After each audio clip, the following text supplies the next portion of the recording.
Рамай, монда ниндидер бәйрәм бара. Клоуннар да бар. О, клоуннар булгач, димәк, күңелле булачак. Алар бит цирк артистлары. Клоуннар балаларны рәхәтләнеп көлдерәләр, кәефне күтәрәләр. Рамай, син клоуннар турында тагын нәрсәләр беләсең?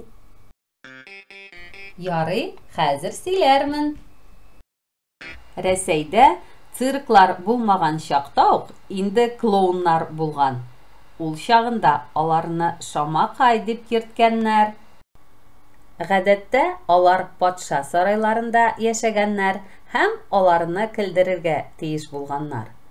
Ләкин башка төрле клоуннар, кәмит күрсәтүчеләр дә булган.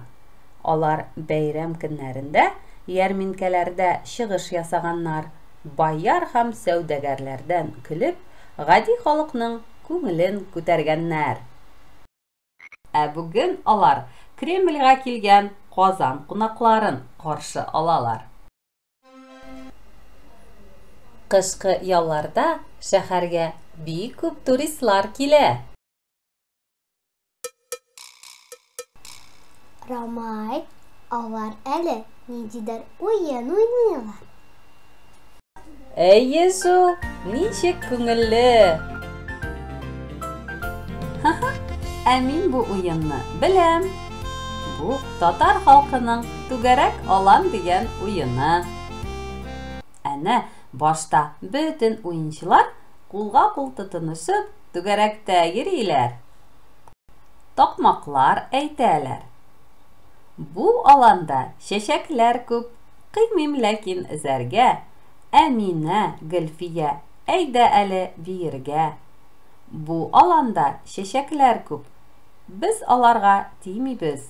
Лилия, Гөлия, әйдә бергә биебез.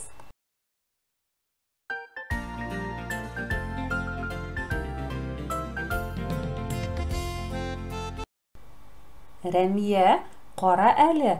Бер клоун уенга безне дә чакыра.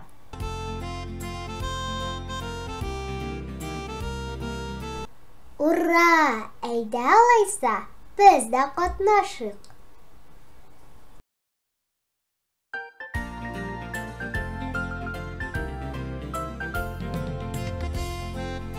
Хәзерге вакытта мине кемнәр күрә?